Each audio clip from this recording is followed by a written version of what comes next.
So we're here with Diana Perez. Diana was brought into the fold through one of our lead facilitators, Bhaskar Goswami.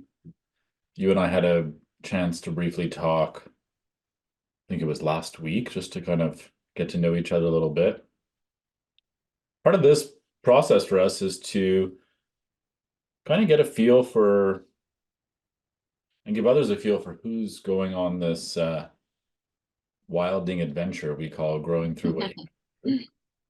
Um, we're kind of, it's almost become, we're thinking more about it like almost like a modern walkabout. Um, in the spirit of kind of one, I sense in walkabout, and I know I know only very little about it, but this is just more of an intuitive sense, but that one kind of holds a question in one's heart as you go on this walkabout. And part of the adventure is that it helps to enliven that question. I think it's an interesting place maybe for us to start. And I'd be curious, based on where you're at in your own life, whether it's work, personal or otherwise, what's something that's kind of percolating in you that you find yourself feeling curious about, um, that you keep coming back to, that would be a kind of like a something that you might want to take with you to explore, a kind of seed that you would want to plant to explore and see what grows out of it. Is there something in particular that's kind of in your Well, heart or mind? yeah, I would say, just off the top of my head, with your question not having been pre-given to me. Nope, we um, don't do prep here. yeah, that's okay. Um, so my own personal journey at the moment is one that has been very guided by obviously my own personal life experiences and dealing with what we deal with as humans, but also very much influenced by yoga and the whole sort of yoga philosophy and some of the yoga scriptures um, and I would say that, sort of because perhaps of the age, I'm going to be 62 soon. So, kind of that ending of the career, potentially ending or slowing down the career. I don't have children, so I've never had that sort of empty nest syndrome issue to deal with. Um, so a lot of, I guess, if you were going to ask me what would be the question for the walkabout is really just to get to know who I really am, Hmm. which I don't think who I present to be is actually who I am. Oh, that's interesting. Hmm. Yeah, hmm. That's as we say in my Jewish roots tradition, I'm a big matzo ball. Yes. What do you A what do juicy you one. what do you what's your sense of that? The sense of kind of what presents itself feels different than what it sounds like there's like a Diana on the exterior and there's a Diana on the interior, and they're maybe different, and that there's nothing wrong with them being different. And sounds like you're interested in how do I harmonize these two? How do I bring them into alignment? Can you give me a sense of we'll call them the two Dianas, maybe? Yeah. Well, I would say that there's the me that has been very much influenced or sort of the impetus for how I move. That's my husband in the background. Has been. Are you going to go outside, sweetheart, or you want me to go outside? No, I'll go. Yeah. Okay. Um, um, yeah. So so the sort of me driven by, the issue of whatever childhood we dealt with, whatever quote unquote little traumas, big traumas, Hmm. whatever influences there were, and sort of my compensatory mechanisms for dealing with that, and very much sort of getting to know my intrinsic personality. It's like glad to say was one that kept me going despite some very difficult challenges, and got me out there as compared to sort of shutting down or becoming more of an introvert. um, but when I got to sort of in the last 5 years of my career, the real kind of meaning of all this was instigated by receiving a lifetime achievement award from my professional association at the Canadian level. Mm, And then a couple of years later, a recognition at the provincial level with a certificate, or a recognition that's called a fellow. I'm considered a fellow of the order. right. Um, so when I looked at that, when I sort of saw that people were putting my name forward for that, I kind of said, "What do you mean? I didn't really do that much, you know?" And so my analysis of what I had done and what I felt I had done was so in disaccord that I said, Mm, okay, there's obviously something driving this need to succeed, to do, to achieve, um, and I'm very glad to say that despite that it may come from a slightly dysfunctional or very dysfunctional place, meaning out of lack of self-esteem or out of lack of feeling worthy or out of, however we want to kind of couch that. mm, Um, I've been very lucky that it's actually resulted in a very successful, quote unquote, from the outside life, meaning I went in the healthcare profession. I've helped tons of people. I've mentored lots of colleagues. I've been very involved in the association and with leading a charge on many issues that have improved the profession. So luckily, it kind of, even though it was still over the top, fueled by all these potentially not so great causes or feelings or emotions. The outcome was pretty good. um, on the relationship level, maybe not as good because then, those tendencies tend to play out. But I have a wonderful husband and, we have a great marriage, but could it be better for sure? And I can see how my personality and my issues can play out and the relationship not always being the best it can be. Um, so yeah, so I'm kind of trying to find, well, who would I be if I didn't have all this superficial kind of external accolades? yeah. Like, would I would I feel that I'm meaningful? Would I feel that I'm worthy? Would I feel, so a bit of the success, the seeking of success has been to sort of feed my feeling that I'm not worthy, that I'm not good enough. So let me prove myself, so to speak. Yeah. Well, I think you're describing something that a lot of people know very intimately. Hmm. And there's so many names for it. Some people call it imposter syndrome, or people trying to understand what ambition looks like, and even reconciling ambition in a psychological or a spiritual context, and how do we understand those two things? That dynamic of being and doing. Yeah, Um, yeah. yeah, it's interesting that you're experiencing that, but I think, like I said, I think it's very topical for a lot of people. The sense of outward success and outward validation. And it's interesting that to you it always feels like it falls short, and yet other people notice it as you going above and beyond what, let's say, is the standard or the average, and recognizing that. I guess it sounds like one of the questions that's come to you is how do I understand success at moving forward? It sounds like you're clear that there was something in you driving you towards doing more, achieving more, and you describe it as coming from a place of hurt or injury or something in you that seemed to have a kind of insatiable appetite, like this insatiable um, aspect of you that had been injured, that was in a way moving out in the world to try to heal that injury, right? It was like Hmm. the Diana that would do more, be more, create more, help more. Um, what's your sense in the work that you've done recently and in your reflections of what Diana becomes now? What is Diana growing into? Is it a difference in your understanding of what success might look like, or what success is? Is it a sense of healing this kind of injured part of you, and then seeing what grows out of that healing? What's your sense of that? I would say it's more of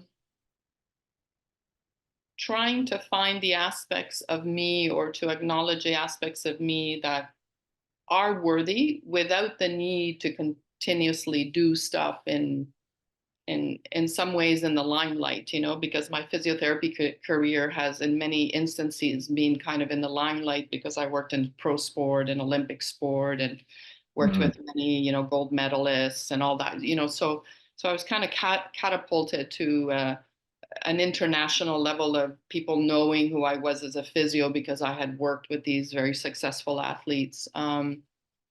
So it's trying to find like what is that intrinsic worth that we're supposed to have, that no matter what you do, you don't do that. If I had children, I would I would have said to them, I love you when you mess up, but I wouldn't love you more because you succeed. right, I just love you because I love you because of just who you are.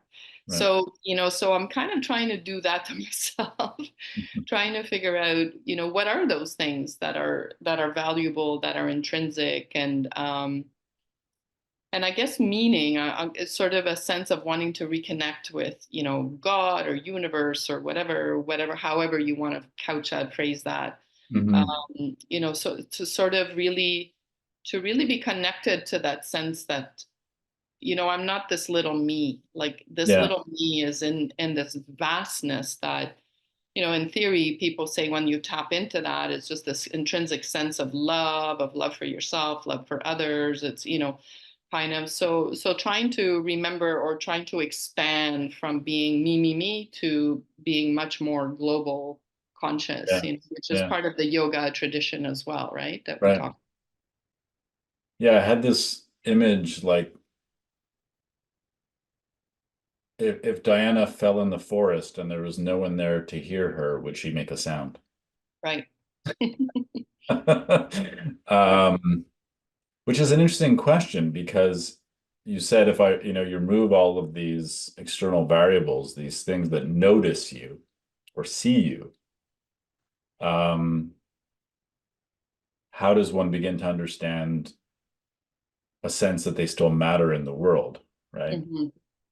And on the same token, we also understand ourselves contextually, relationally, right? We have many touch points across our lives.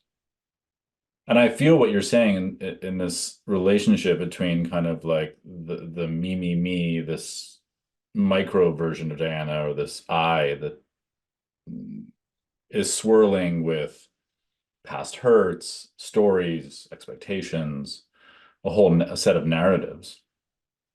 And it sounds like you're moving into a phase of your life where you're trying to understand in a way how to move a little bit beyond that narrative, how to live beyond story. Hmm. Um, Hmm. and that's I think a very commonplace experience for people who, in particular, who enter what they sometimes call a spiritual phase of their lives, where the little version of them um, isn't quite as adept later at steering the ship as it might have been earlier, even though that steering the ship might have felt wobbly or a bit awkward at Hmm. times. What have you discovered in that sensing or experiencing moving from, kind of lowercase Diana to uppercase Diana? What have you noticed? And it sounds like the yoga traditions have been a source of inspiration for that. Yeah, very much so. So it's kind of looking at me from in the past lens, sort of understanding that a lot of what motivated my behavior was sort of to soothe emotions that I didn't know how to deal with, or I didn't even know were present, or, you know, ideas about myself, biases about myself that you get, from childhood on, from other adults, from mentors, from whatever, that, you're good, you're no good, you're unworthy, whatever those may be. Um, and sort of getting to, and so looking at that and looking, also from the perspective very early on in my life, probably at the age of 7, I sort of realized, even though there was adults present in the house, there wasn't adults present in the house that were actually concerned about me. So from a very early age, kind of coming to the realization, like, I got to pretty much take care of myself. And so that fueling a source of kind of controlling what you do, controlling the environment, controlling people to make sure that you're okay, that you're safe, that you're, that you're moving things in the direction that you think they need to be moved in. And when that doesn't happen, you become quite, kind of aggressive or almost, fearful, or, the reactions tend to be pretty over the top sometimes with regards to not saying, okay, well, that didn't work out too bad, I'm going to walk away. No, no way. I was going to get to what I was after. So, in many ways, the type of behavior that is very much, um, accoladed in our society, to this Sure. achievement, I look at it in athletes, it's magnified in athletes to the nth degree Yeah. of pushing beyond, to make sure you achieve what you want to achieve. um, and then getting to a place already quite a while ago, not so recently, where it's like, okay, what would happen now, since I'm coming sort of to, not the end of my career, but like I'm 40 years into practicing, if I just let go of it and just let fate, universe, whatever, just decide where it was going. And it was a very interesting experiment to do, because a lot of discomfort with it, and yet the results were radically better than what I could have planned. Right. Right. Right. Yeah. Kind of getting out of the way of the universe Exactly. as universe, right? Right. It's a funny thing because it's ironic that we exert control, or we think we need to exert control over reality, which is this kind of monumental, complex, whether you call it reality or universe, however you describe it, many tentacled, intelligent, energetic force, and we think, well, all I have to grab the reins of this thing. It's like, Right. the hubris of grabbing the reins of reality and saying, no, no, no, I will steer everything that. Yeah. And I know what you're saying intimately, because it sounds like there's a lot of parallels in how we were raised. And when you're raised in an environment that lacks a certain coherence, one instinct that sometimes develop is the sense of, I have to grab this by the reins because otherwise no sense of where this is going. One other thing you said that's really I've noticed a lot in my own experience growing up, and it's a lot on my mind these days, is this sense of how much energy and activity we spend soothing our own emotions. Hmm. You feel the arising of fear, you feel the arising of disappointment, anxiety, and anything in between. Let's say, particularly as we're stimulated by something that we tell ourselves has a kind of negative tinge to it or an unwanted tinge to it. And we start acting in ways to soothe those feelings. Um, and we sometimes masquerade it as being strategic or being ambitious or being however we call it. But when you really strip it back, you realize that in part, you're trying to allay the feeling, Hmm. Hmm. right? So it's like the Diana that feels a sense of something's out of control here, something is provoking anxiety in me. What I'll do, I'll get super active, I'll get super engaged, I'll get super proactive, whatever it is, however, whatever emotional strategic plan we Hmm. show up with to mitigate that feeling. And I read recently someone made a statement about this, and it's true to form that you can't solve feelings. Hmm. You cannot solve a feeling. Um, Even though the mind says, let's fix this, right? It's like a crooked picture, and the mind says, well, let's kind of sort this out so it's Hmm. not crooked anymore. Um, but I noticed to myself how much time and energy I was spending solving for my feelings, and how much my mind, I had become habituated to doing that, almost crafting an entire blueprint and an architecture around how to mitigate these feelings. And I think it has two doubly, I don't want to say negative, but it has two outcomes to it. One is it actually inhibits you from experiencing the feeling and really Mm-hmm. getting in tune with that feeling.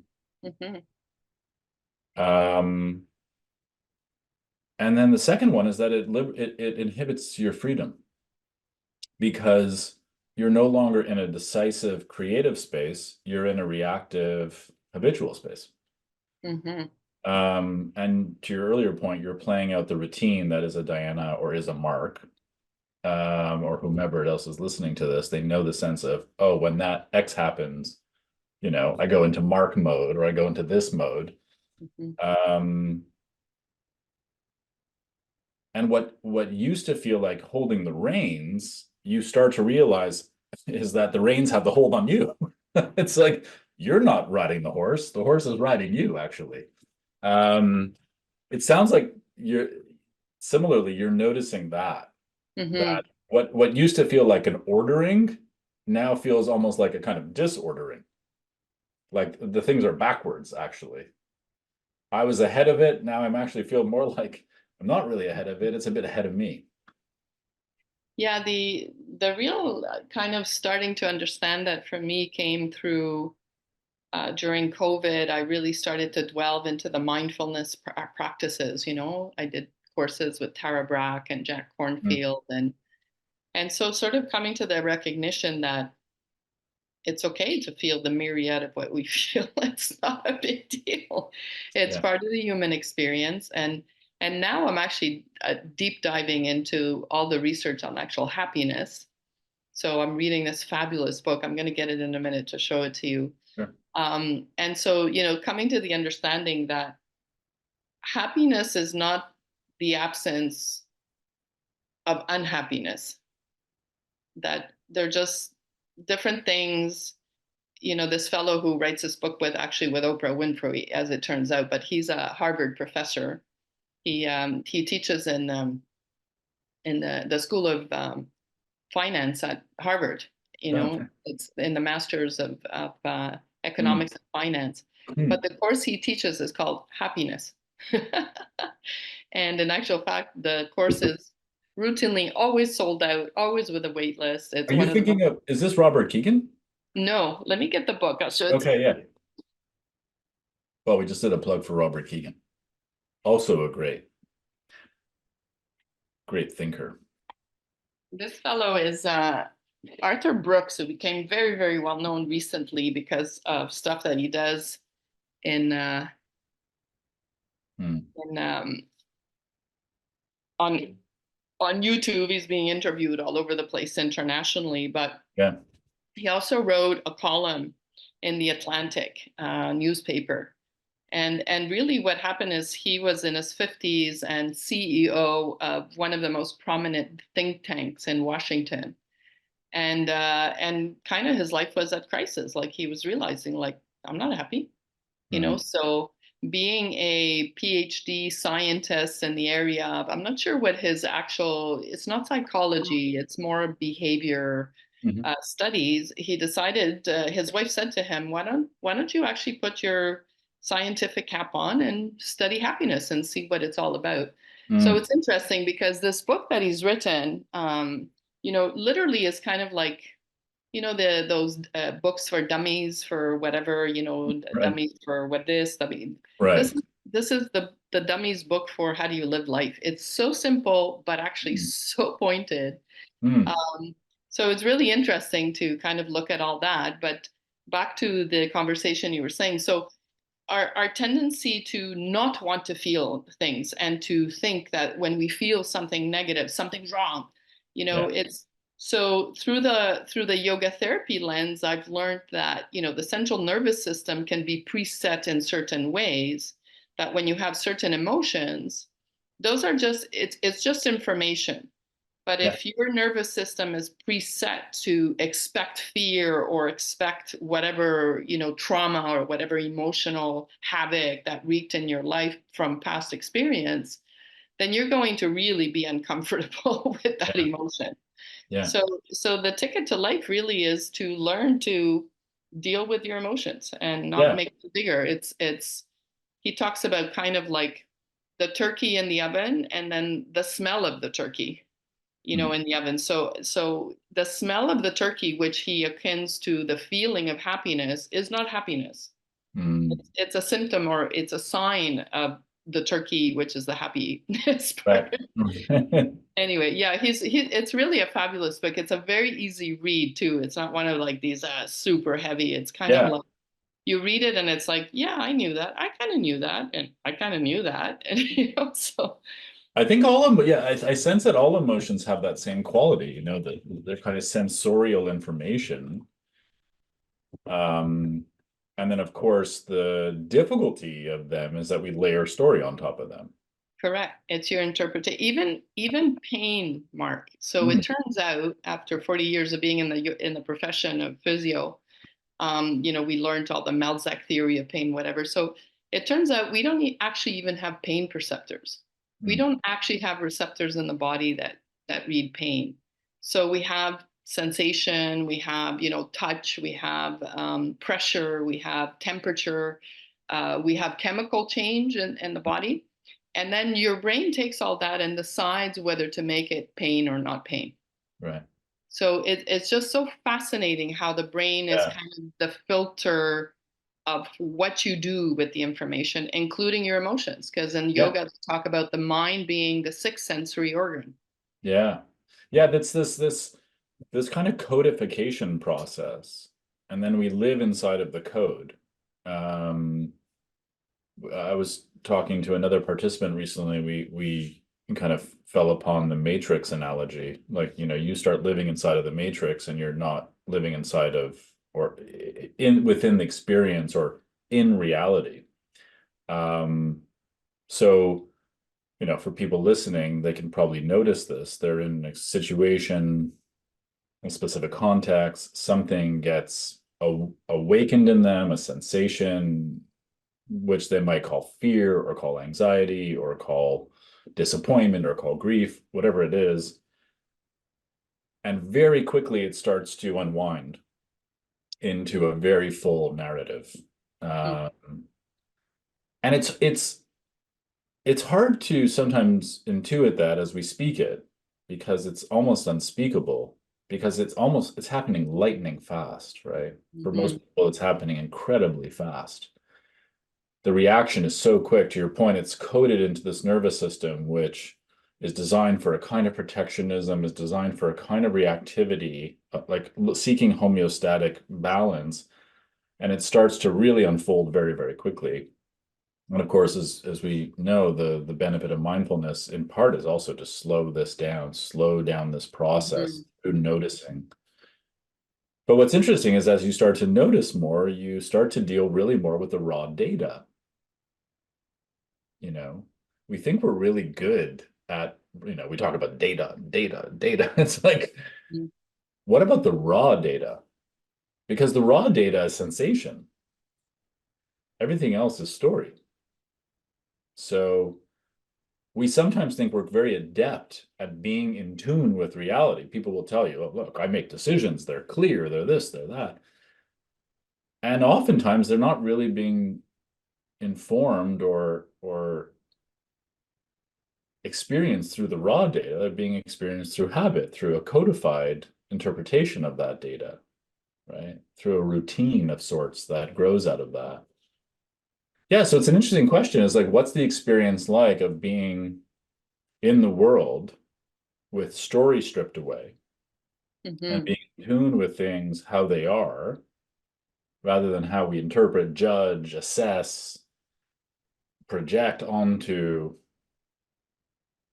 um, which in the spiritual traditions we simply call being awakened, right? mhm, Waking up to what is. And what's interesting is the more you listen to people who have had waking up experiences, they actually describe those experiences in very, very raw, simple terms. There's nothing, it's not like this miraculous event where somehow the world goes into like rose-colored glasses. It's just simply being very, very in touch with the isness of things, with the things how they are, minus all of the storytelling, minus all of the habitual anxious nervous system response that's just become tied up in our emotional lives, our sensation lives. Have you, in your own practice, have you noticed any of these clearings? Has that something that you've had kind of more direct contact with? Yeah, I think so. I think for sure COVID was a real opportunity reset. I think many of us often would comment on, I wish I could just put the world on pause, like just for a little while. Yeah, Well, there it was, the pause. So right. so of course it created a very dramatic shift that would not have been possible otherwise. And I know for some people it was extremely difficult. For most of us, in the long run, mentally it wasn't the most healthy place to be. But I think it led to a lot of introspection and to time to be able to kind of pursue that introspection in different ways, through different practices, mindfulness practices, self-compassion practices. Some breathing, practices, things like that from the yoga tradition. So yeah, so I think that there definitely has been unlayered, but it's so difficult to um, create new habits when you've had habits for 50 years, habits of thinking, habits of feeling, habits of doing. So now, of course, awareness is the first piece, but then actually cleaving a change in that is not so easy. Have you run into the paradox yet of in your kind of exploration and introspection and practice, have you come into the paradox of Diana trying to quote unquote undo Diana? Has that paradox, have you bumped into that one yet? I don't know if it's undoing as Yeah, much as, I couldn't find the right word, but it's kind of like yeah, Diana trying to reorient Diana in a way. it's almost, Mark. I mean, the way I see it, I don't know if it's correct to see it this way, but this is the way I see it. It's kind of like I lived like the first 50 years of my life kind of really in a trance, really quite ignorant to what the drive was, what was a driver to what I was doing. So when I look at colleagues or friends or people I know that I really, really admire, I came to realize now the reason I admired them is because they kind of, regardless of how difficult the situation would be, what emotion they were feeling, they were able to create a pause to ponder on really what their value was, how they wanted to respond to it. So as we talk about in the yoga tradition, create the pause that you can actually then choose the response as compared to this reactiveness. And so I think the first 50 years, like I said, thankfully it was quite successful. I didn't get into addictions and I didn't get into, all different kinds of things where different people do go that way because they have no other way to appease their emotions. So I did what I did, but it was very much the success of my profession and, everything that I did. Um, Also personally was kind of a way to salve the emotion. I wasn't even aware of what it is that I was kind of trying to put a soothing ointment on. It was just kind of, so it was very much I would say very ignorant way to live my life as compared to, later on. I don't know exactly. I mean, I started seeking out different religions in my 30s. So I suppose I already in my 30s felt like there was something missing. But I would say it was more late into the late 40s, early 50s, the menopause years, the years where you can kind of start to think, okay, like I'm coming sort of theoretically to the end of a certain stage of your life. Hmm. Not that I was contemplating immediate retirement, but just kind of moving in that direction. I'm married. My husband is older than I am, so he had retired already. So I was seeing the lens of retirement through his eyes and, noticing those changes. Um, and so I just came to realize that like I want to live the next whatever number of years. It probably won't be 50, but from a perspective of it being driven from from a source of my intention or my value of, Mm, what I want to achieve in the world as compared to appeasing the emotion or whatever. So in essence, forgetting about Diana and just doing what you're supposed to do, just do good in the world. Forget about your stupid little life and all your little stories that are so insignificant in the big picture right. most of the time, right? Yeah, it's almost like I think it sounds like you're almost meditating on the a kind of koan of like who would you be without Diana? Mm-hmm. Mm-hmm. I think so. And coming to value the things, like things like I'm a good friend, I'm a very caring person. I get involved in my community, yeah. I look at those things and I say, yeah, but, and then it's, yeah, but in there, like, where's the big thing? Where's like I want to be Nelson Mandela for the female version. Yeah, as, the as driven, the com- driven, yeah. yeah, meaning like to function, or Mother Teresa, like to get enlightened at that level, that I'm impacting on the world and in a bigger way. But at the same time, I'm also aware of how important the very local, minute things that we do.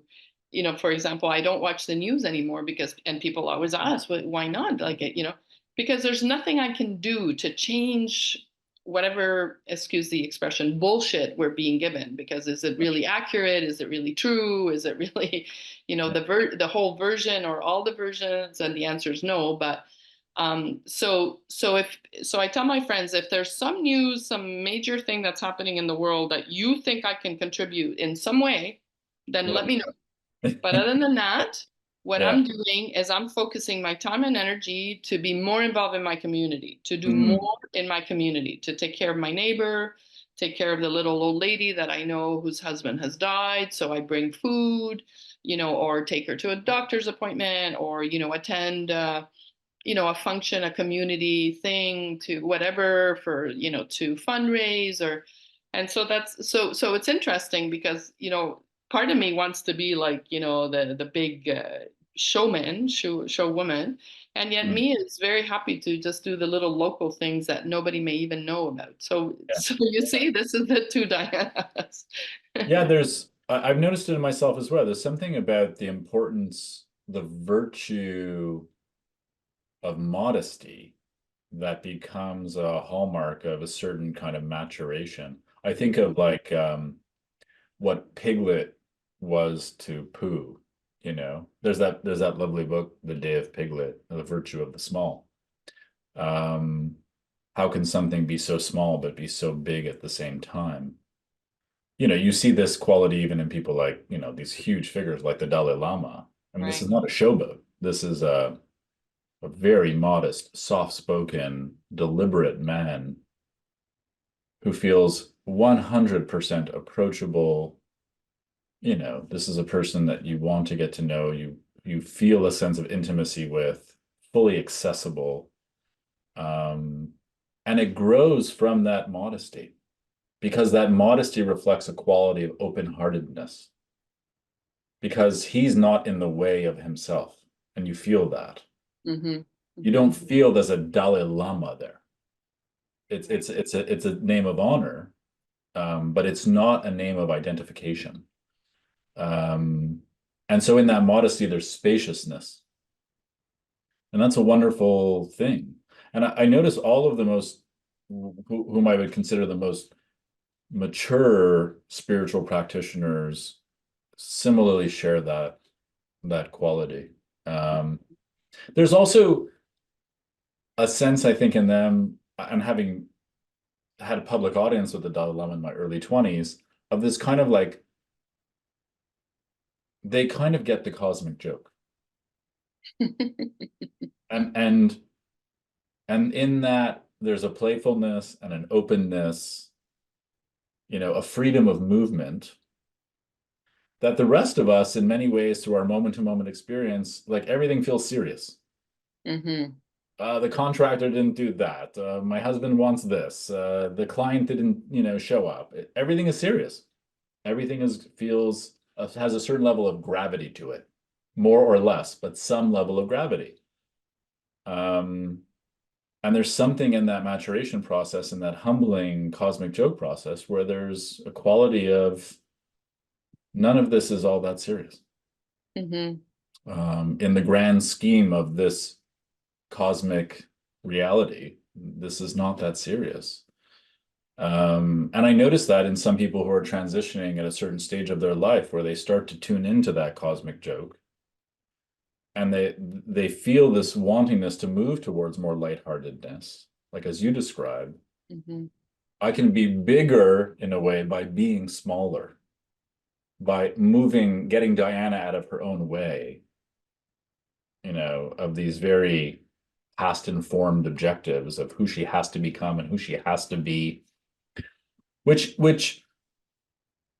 is its own paradox, because you've become so accomplished and you've been so recognized. By the same time, it's also felt a little bit like a prison, like this thing that you have to live in, this thing you have to carry around all the time.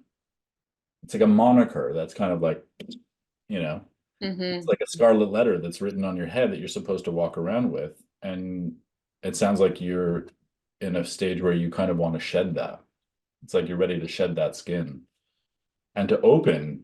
And in that shedding, something opens. But yeah, I feel you, because it's difficult to understand because you've only ever known this Diana. Mm-hmm. Mm-hmm. And so how does Diana understand the Diana that's not yet? And in a way, it won't be Diana that understands that. Right. And that's the very difficult spiritual leap. I heard a teacher who does a lot of work in kind of the waking up processes. And typically the first difficult encounter he runs into with his students is they think they're waking up. They think like John has to wake up, when John is just a figment of their imagination. John is a construct. John doesn't wake up, right? John is just a storyteller. Um, and that's a difficult transition from the story of Diana to the story that's not Diana. Mm-hmm. And I feel that in my own experience as well. And I notice it in a lot of people who practice. It's a tough one, that one. Yes, sir. Yeah, it's that's perennial question. How do you know what you don't know? But I like that kind of that forest analogy. If Diana falls in the woods and there's no one there to hear it, does she make a sound? It has its own kind of interesting texture to it. In our experience, in the growing through what you go through experience, we're going to be kind of voyaging across six terrains. What I think of as almost perennial terrains, things that are very present in our experience and their story, time, presence, lightheartedness, beauty, and love. And we're kind of using them as like six aspects of a prism through which we can possibly look with greater clarity at our experience. How do we understand how those lenses move through our experience, and how can they inform greater freedom? And however you understand what freedom is, and for some people it's like freedom to just enjoy my life, freedom to just enjoy my work, however it is that people, whatever they show up with. I'm curious, in any of those lenses, are there some that provoke more curiosity, or that you think would be I mean, I'm most, interested in the whole thing. I think, yeah. for me, as I mentioned to you last time, this is kind of a new way to sort of approach Mm, the analysis or the contemplation. yeah. So I kind of have no idea what's coming, and I don't mind. That's okay. Yeah, and We that's have no okay. idea what's coming either. Right, right, Other than we're all collectively going on what I would describe as a meaningful adventure. Uh, right, we are, our there's a rhyme to the, there's a rhyme and a reason, obviously. I mean, we're not, right. but what we're trying to do is to let people be their own guides with a certain kind of companionship. That in the sense that, the walk is made more beautiful in good company.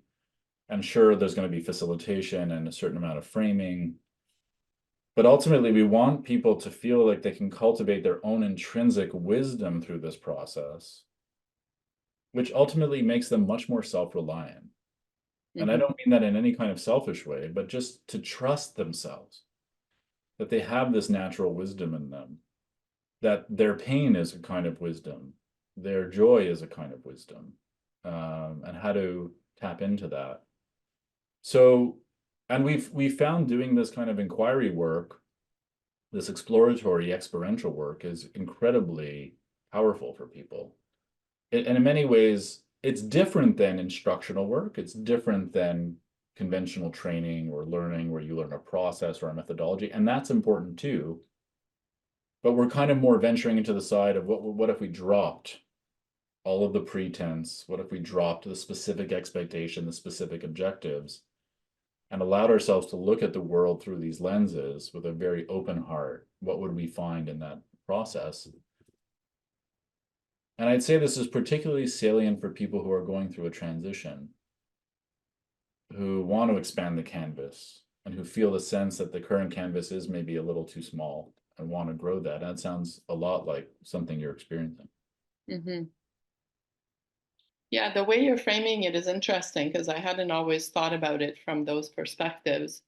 I would say more like what is the crux of it for me would be that I would like whatever I do every day to be motivated um, from a place of wisdom of what it is that I really want to manifest in the world, as compared to taking care of my emotions or appeasing my feeling bad or trying to however it can manifest, trying to pretend to be something more in a situation than you are, or pride, or all those things that really at the end of the day don't have substance to them. So like I said, I kind of felt like I was really kind of out to lunch in understanding my motivation for doing things. And somewhere, obviously, there was an inner guide, an inner knowledge, and a God, universal energy, however you want to phrase it, that despite my ignorance kind of led me in the right paths. Like Yeah.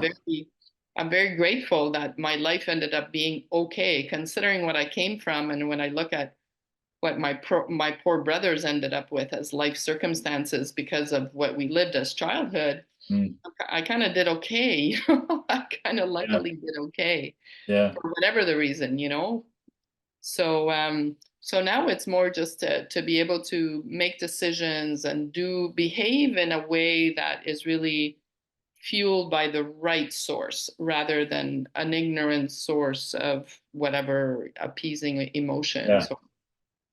I got the sense in my experience that the source is the same, and for anyone who's delved into the spiritual traditions, whether they call it awareness or consciousness, that there's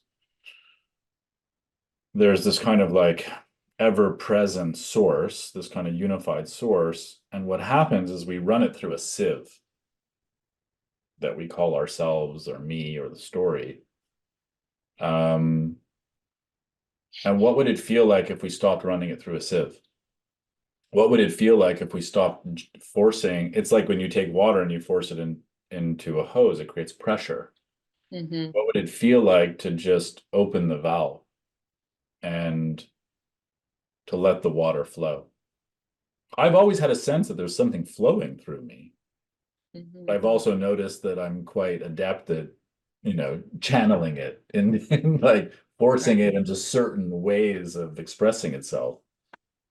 Yeah, so it'll be interesting, I think, for all of us to feel what it feels like to get a bit more unfettered, which is why we structure this as a bit more open inquiry, intentionally to not overly fetter this experience, to not to allow people not to have to feel like they have to show up with an expectation or show up with an objective and somehow Mm-hmm. meet that thing. Um, we have a sense that there's a directionality. We have a sense that we're going on an adventure. We have a sense that we might be moving towards something, but it's the discovery that matters. It's the intention of kind of going on that walk that matters, at least at the outset.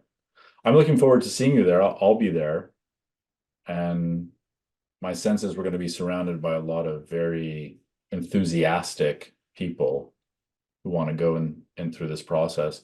I appreciate you sharing with me, with us, kind of what's in your heart. What are you, what world you're navigating right now.